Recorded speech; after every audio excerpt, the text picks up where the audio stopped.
आचार्य आर्य channel में स्वागत है दोस्तों आपका। उम्मीद करता हूँ बहुत अच्छा होंगे आप। धन्यवाद इतना प्यार देने के लिए। दोस्तों, आज मेरे कई साधक और कई मेरे जो साधक हैं जो साधना कर रहे हैं और कई नए साधकों की मैसेज आया कि गुरुजी मेरी साधना सफल क्यों नहीं हो पा रही है। और जो गुरुजी क्यों नहीं हो पा रही है, मैंने जबकि दीक्षा भी ली है, शिक्षा भी ली है और मैं साधना भी अपने घर में बैठ के कर रहा हूँ और यम नियमों का पालन कर रहा हूँ, तो फिर भी मेरी साधना सफल क्यों नहीं हो पा रही है गुरुजी। कोई चीज़ शक्ति मेरे पास आती है फिर वापस लौट चली जाती है, लौट जाती है। और गुरुजी ऐसा क्यों होता है? कभी साधना खंडित हो रही है, फिर दोबारा 21 दिन की साधना का फिर संकल्प ले रहा हूँ, फिर 21 दिन की साधना का संकल्प लिया जा रहा है, यानी बार बार संकल्प लिया जा रहा है और कुछ ऐसी त्रुटि आ रही है, लेकिन शक्ति उनके सामने खड़ी हो रही है। उन्हें एहसास हो रहा है, उन्हें आहट हो रही है, उन्हें आभास हो रहा है कि शक्तियाँ आ रही है, लेकिन सिद्ध क्यों नहीं हो रही है ना? तो ये बहुत अच्छा सवाल बहुत लोगों ने पूछा और काफ़ी मैसेज आए। तो आज मेरे पे मैसेज आया, मैंने देखा, तो उस मैसेज में ये लिखा होता है कि गुरुजी कई समय हो चुका है आपको मैसेज करते करते, आज आप एक वीडियो बना ही दीजिए। और जो ये क्यों हो रहा है ये चीज़ें, तो दोस्तों देखो मैं आपको बता दूं, यम नियम का सबसे पहले पालन। देखिए, आप तो इतने दिमागदार और बुद्धिशील हैं ही कि यम नियमों का आप पालन करते हैं। लेकिन कभी क्या होता है कि जो चीज़ें हम साधना कर रहे होते हैं, कुछ कुछ चीज़ें जो छोटी छोटी त्रुटियां होती हैं ना, उसके कारण क्या होता है, आप प्रॉब्लम ये आती है कि साधना संपूर्ण नहीं हो पाती है ना? हकीकत है ये।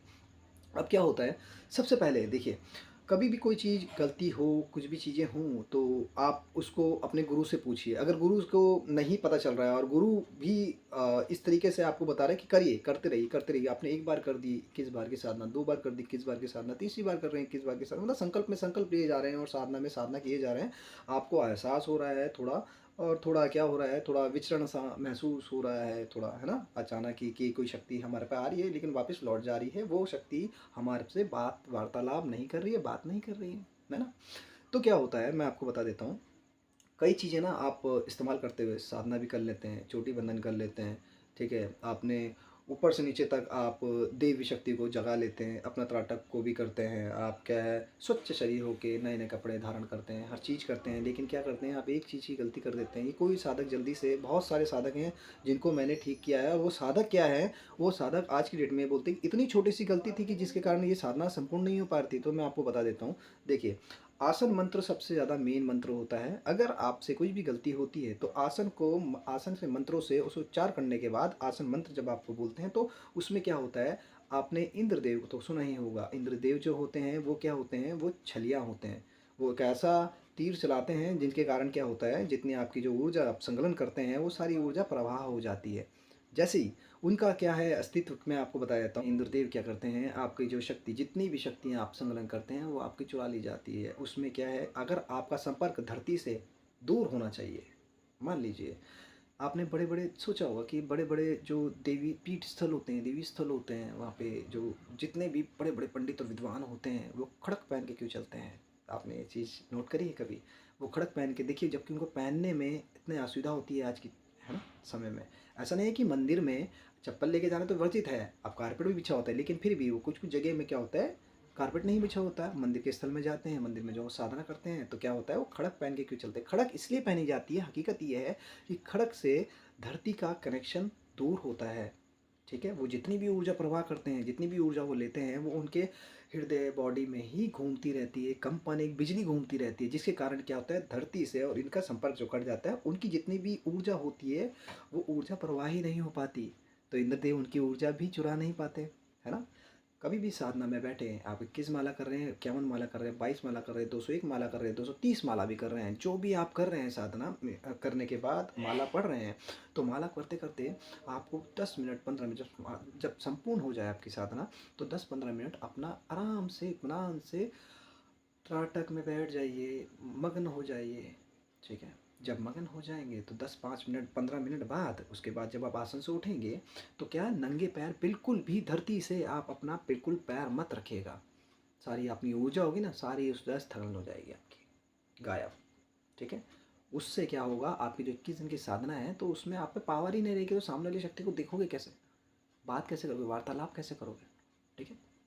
अब गलती क्या होती है, अब मैं आपको बता दूं, आसन मंत्र एक ऐसा मंत्र होता है जिसके कारण क्या होता है, इसके भी बहुत से तरीके होते हैं, भिन्न भिन्न तरीके थे, लेकिन जो तरीका मैं आपको बताने वाला हूँ वो बहुत ही अलग तरीका है। जिसके कारण क्या होगा, आपकी जो ताकत है वो आपके पास ही रहेगी, और जो भी छोटी छोटी त्रुटि हो जाती है साधना करते समय, धूप दीप, ठीक है? शिव जी को कहाँ पे स्थापित करना था, है ना? उस चीज़ की माला जप करते आपको क्या ध्यान मग्न हो जाना। कुछ मालाओं में क्या होता है, मंत्र उच्चार करते-करते कुछ बातों का वर्णितकरण आगे पीछे हो जाना, है ना?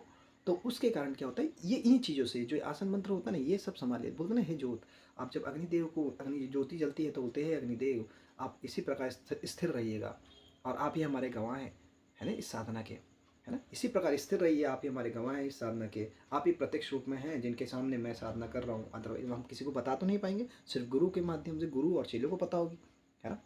तो यही चीज़ें होती हैं। जी। तो अभी क्या है, आसन मंत्र देखिए, काफ़ी घुमा फिरा के नहीं बोलूँगा, लेकिन आसन मंत्र उस तरीके का कीजिए जिस आसन मंत्र में आपकी कोई भी त्रुटि या कोई गलती ना हो, ठीक है? और जिससे कि आपको क्या है, दूसरे की दृष्टि यानी कोई भी देवी शक्ति आती है तो आप उसी आसन में बैठ के आराम से इधर-उधर ऐसे करके आप वो मंत्र जब आप करते हैं तो आपको देवी शक्ति दिखाई देती है, ठीक है? और आपका साधना भी सफल होती है।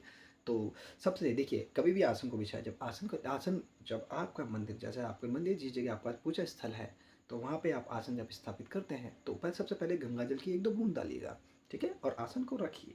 रखने के बाद हाथ जोड़िए। हाथ जोड़ने के बाद कान में ये जो होता है ना, ऐसे पकड़िए, ठीक है? ऐसे करके। फिर उसके बाद हाथ जोड़ के दोबारा से, ठीक है? आसन का मंत्र कीजिएगा, ओम नमो आदेश श्री गुरु जी को अंतर मंत्र ढाई कंकर जय शिव शंकर, ठीक है?